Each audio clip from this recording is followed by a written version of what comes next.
Hey guys, it's Sisyphus again. Coming back with a second video.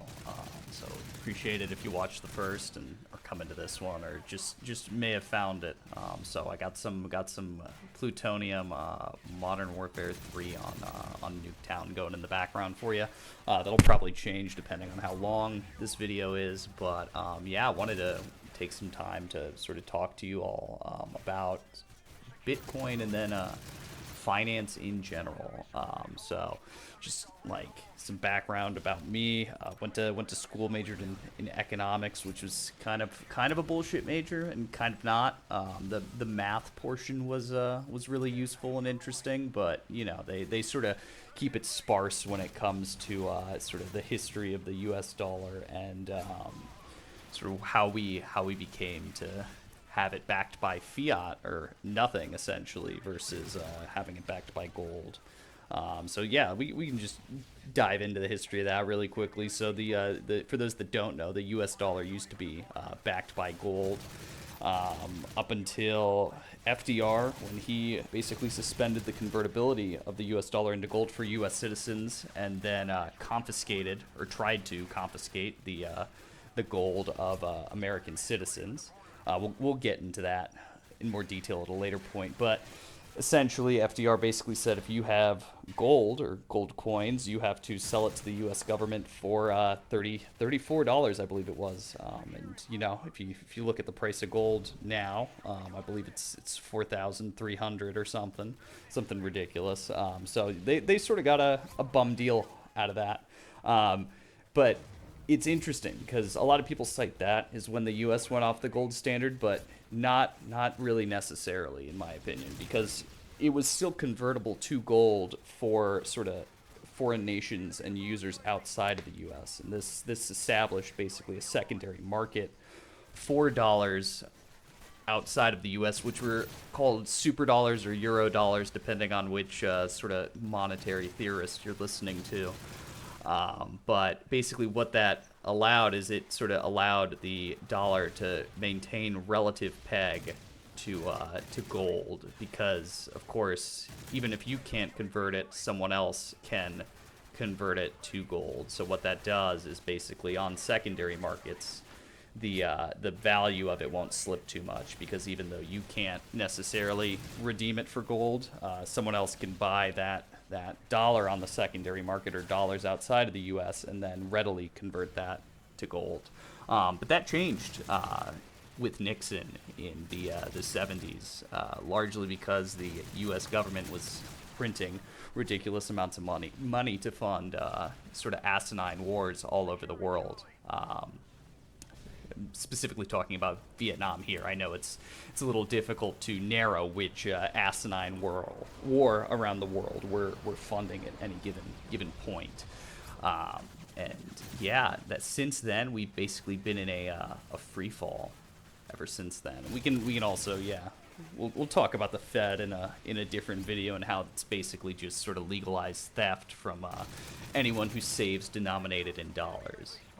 So yeah, given that sort of background on U.S. monetary policy, we can skip ahead to let's talk about GameStop and how I got involved in this cryptocurrency market. So just additional background: back when I was in college, very interested in trading stocks and options and sort of just observing markets as they functioned. And if you've ever tried to like actually get information from like the stock market or various exchanges like the NYSE or the NASDAQ, you quickly realize that its majority of it is paywalled and not sort of readily accessible to a retail participant. You basically have to pay to play to even be able to see the market in which you're participating in, and that's sort of not good, you know, because you sort of ideally, just from principles of fairness, like to compete on an even playing field in a game with other people. And that really rubbed me the wrong way. And then, you know, you saw the whole GameStop and AMC debacle where they quite literally took away the buy button and your ability to buy stocks. So so much for free markets. Am I right? And yeah, basically observing all of that and seeing sort of the rigged nature of the game. I got more involved into cryptocurrency because, you know, things on Ethereum like DEXs have transparent markets in which participants can all participate on a level playing field. There's no paywall for the information that you want to view. You're quite literally only limited by if you can, one, like obtain the information from the node and what you do with it. And from there, the world's your oyster, and you don't have to sort of cut a check to the NYSE or NASDAQ or what have you. And not to say that you guys should go and trade meme coins and shit coins and whatnot, but it is sort of important to choose which systems you participate in, especially if someone can basically artificially suppress the price by forcing millions of people to not be able to buy an asset. It's not even borderline legal and criminal. It is illegal and criminal. And, you know, the fact that we never saw anyone go to jail over that is a whole nother issue. But yeah, we can talk about that when we get to Citizens United. But back to Bitcoin. So in sort of continuing with the analogy between sort of cryptocurrency and the traditional sort of financial infrastructure that we have, like when you own shares in your brokerage account, you don't actually hold any shares. They're held at the DTC or the clearinghouse that is used by that exchange.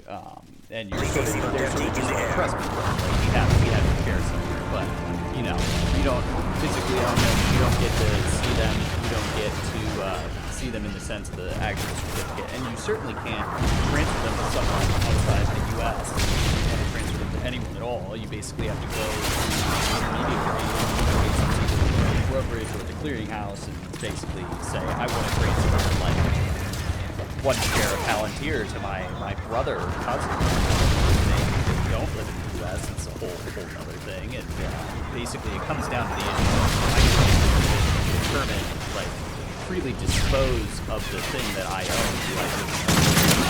The answer to that is no, like, because there's clearly someone else who has rights over that property. You don't have sort of adulterated rights to dispose of the thing that you allegedly own. And that's basically the impetus behind crypto. Like we can get into sort of the sound monetary economics behind Bitcoin and less sound economics behind other currencies, but essentially that's what the main takeaway of this video is. It's essentially that if you don't have unfettered access to freely dispose of something, you don't really own it. Someone else will have to basically appeal to a third party or higher authority before you do something. It's not yours. It may be yours in sort of that if you can't freely dispose of it, it's not really yours. And that's essentially why I hold the majority of my assets in sort of cryptocurrency or on blockchain, because it's fully transparent, fully verifiable, that you're able to freely dispose of the assets, destroy them, like whenever you like. And that's sort of my main current financial system that operates right now in the U.S. You know, applying an additional analogy between shares and sort of sound cryptocurrency. Bitcoin. I can't essentially ensure that my share doesn't get diluted in the company. Like the shareholder in the board has the rights that I own, thereby decreasing my value. So I don't even own the fixed percentage in perpetuity outside of some extra legal that I set on top of my head. That's not the case. But yeah, it's sort of in summary here. The main takeaway I guess I want you all to have, because I'm coming up on the target for these videos, is basically that there are very few things in today's world that you can actually own. Heads up, enemy UAV spotted. To such an extent that you can dispose of it or transfer it to an authority figure. And the main takeaway I want you all to consider when you choose buy an asset. Friendly AH-6 Overwatch inbound. You can get its name. What holding an asset, even using it as a vehicle for savings, what power that gives to the issuer in a whole different video.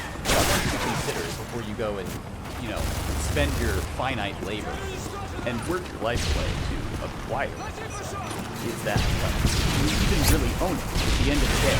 Like, clearly I own my life and my labor, but why on earth would I transfer that value, that energy, to something that I don't actually own?